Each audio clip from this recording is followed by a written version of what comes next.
What's up guys? Ano ba yung mga kailangan mong malaman para sa proper diet? Hindi lang naman talaga siya for a proper diet, but it's also for a healthy lifestyle. The content of this vlog will help you dun sa journey mo. Once na na-absorb mo yung mga sasabihin ko, you'll know deeper kung bakit mo ba talaga kinakain yung mga ganong pagkain. Maybe for now, the answer to the question na kung bakit ka ba kumakain is dahil gusto mo lang, para mabusog. Kasi favorite ko yung food na yun eh. Wala, para kumain lang. Maybe, those are the answer to the questions right now. Kaya ako nga ginawa tong vlog na to para mag-iba yung tingin mo sa pagkain. What I mean by that, once na nagka-knowledge ka, you will have a different perspective or point of view dun sa pagkain. Malalaman mo na kung bakit mo ba kinakain yung mga ganong pagkain. And for what reasons, kung bakit ka ba talaga kumakain. And for that, hindi lang naman pagkain yung iintindihin natin, but our body itself ang kailangan natin intindihin. Bakit? You will know later why. So bago tayo dumiretso dun sa mga kailangan mong malaman para sa proper diet, gusto ko lang kayong kamustahin. Kamusta yung first step nyo? Nalista nyo ba yung mga pagkain, your favorite foods, and the amount kung gaano ba karami yung kinakain mo? Once you've done that, for sure may mga question na pumasok sa isip mo. Is it enough? Tama ba itong kinakain ko? And so on and so on. Now, you have a healthy mind. Ano yung healthy mind? Kasi concerned ka na sa sarili mo. And nagiging aware ka na kung ano ba talaga yung kinakain mo. Unlike dati, na wala kang pake kung ano kainin mo.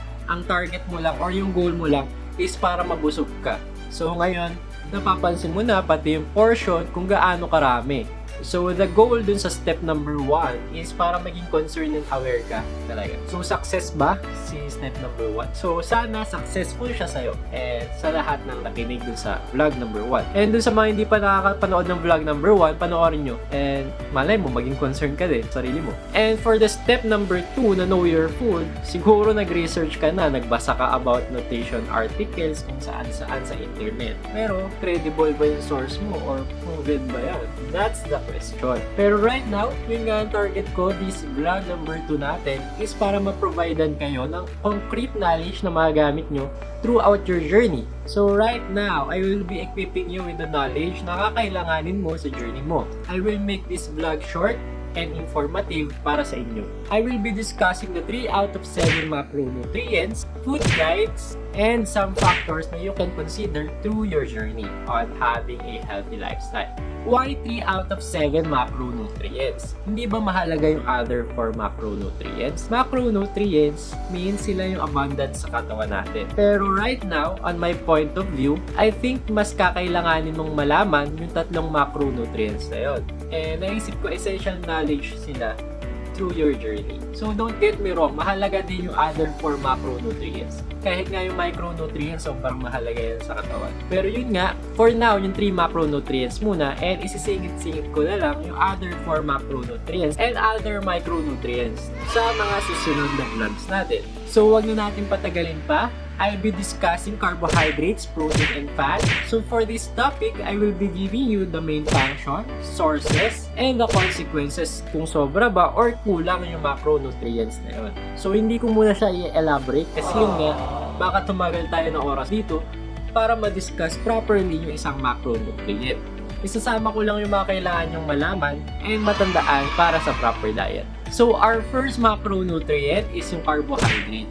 Sources are rice, pasta, noodles, breads, pastries, fruits, vegetables, and marami pang iba. So ano bang function ni carbohydrate? Carbohydrates are the main fuel ng body natin. So yun nga, main function lang yung sasama ko kasi mapapalayo na tayo dun sa topic pagka dinamay ko pa ibang functions nila. So ang ginagawa ni carbohydrates is sila yung ginagamit ng body natin for any physical activity or kahit naka-standby mode lang tayo.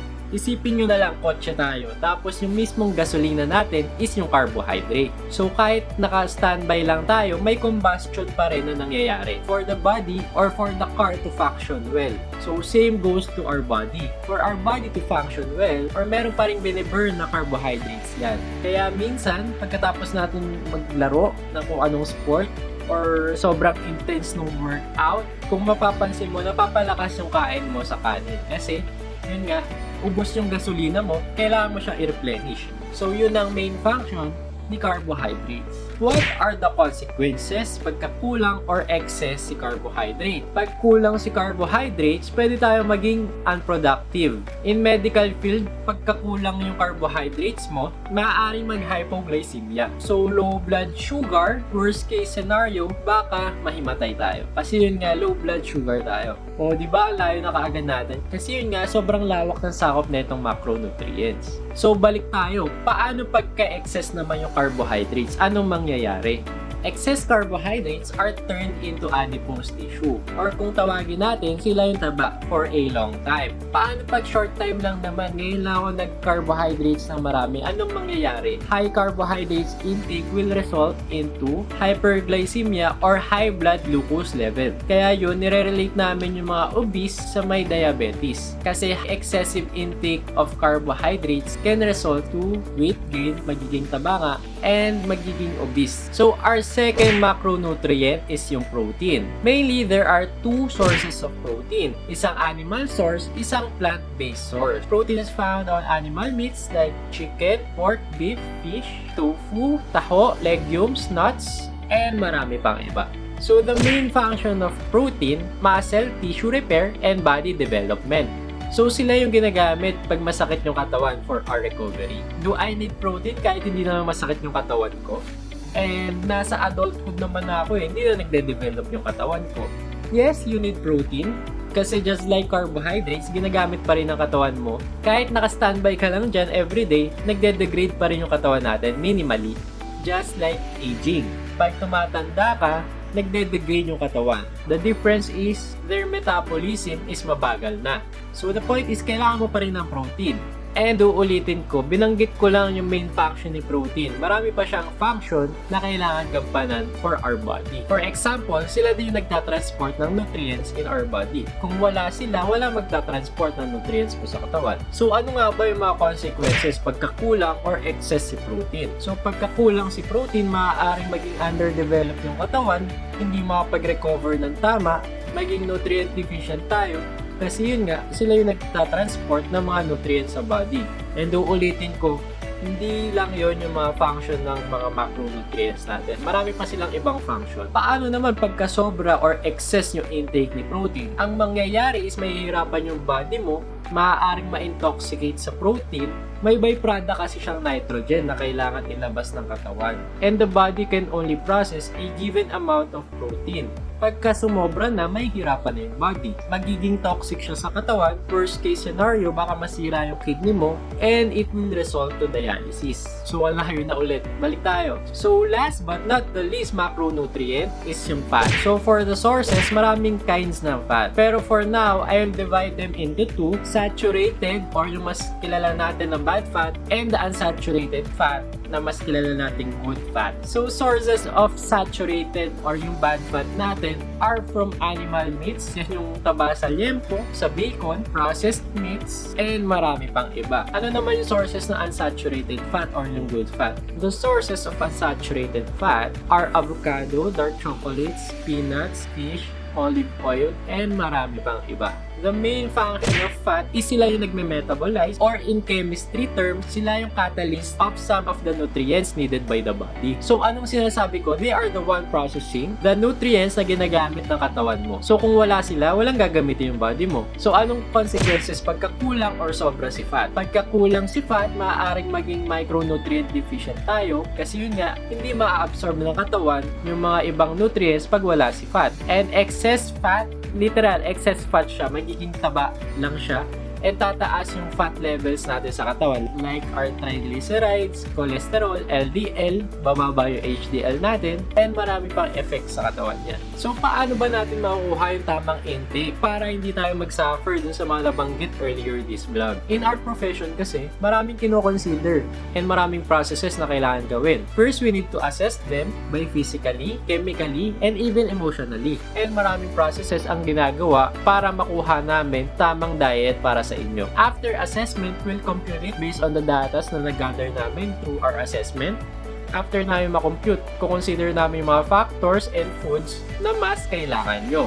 Tapos ipapasok namin yung mga food na yun based on our computations. So sobrang madugo talaga. Maybe for our next vlogs or sa mga darating na vlogs, papakita ko kung paano ba talaga namin ginagawa yung work namin. Pero yun nga, I promise na bibigyan ko kayo ng guide. For a basic guide, maraming ginawa ang Food and Nutrition Research Institute na pwede natin gamitin. For that, I'll explain two of their guides, namely Pinggang Pinoy and the Food Pyramid for Filipinos. So, itong Pinggang Pinoy is developed by our FNRI or yung Food and Nutrition Research Institute. They've done a lot of researches in the Filipino community para magawa itong guide na to. So, as you can see, it's a model plate kung saan naka-portion yung Go, Grow, and Glow foods. So, as you know now, the Go and Glow foods are carbohydrates and Grow foods are protein. And nasan si fat? Minimal amounts lang naman ang needed by the body. So, the fat from the meats and oils na pinanluto doon sa mga ulam nyo is enough na. So the goal of this Pinggang Pinoy is to balance out all the macronutrients. Just like the basic computation in nutrition na by percentage namin kino-compute yung macronutrients na needed by the body. For that, pag ginawa nyong guide ito si Pinggang Pinoy, para na rin kayong nag-balance out ng mga kinain. Bakit hinati pa sa Go and Glow foods si carbohydrates? Kasi may magkaibang main function sila. Go is mainly for energy and Glow is mainly to supply nutrients needed by the body. Pero they both can supply energy and nutrients. The difference, the quality of the fuel and the nutrients na nakukuha natin from them. Kaya hiniwalay sila for us to have a proper balanced meal. So for more information, I'll put the link below sa description box. And pwede nyo silang gawing guide. Merong iba't ibang model plates designed for kids, teens, adults, older persons, pregnant, and lactating women. So that's it for the Pinggang Pinoy. For the next guide, the Food Pyramid for Filipinos, just like the Pinggang Pinoy, they've researched and gathered a lot of data para mag-come up sa guide na to. So I'll just explain kung paano ba gamitin yung Food Pyramid properly. So as you can see, it's a triangle na it means from down below, yung may pinakamalaking chunk ng pyramid is the one na most needed by the body. By the most word, I indicate the most amount needed ng katawan mo. So for this pyramid, as you can see, nasa pinakamababa yung exercise. Next is the fluids for hydration purposes. After that, may Go foods or carbohydrates natin.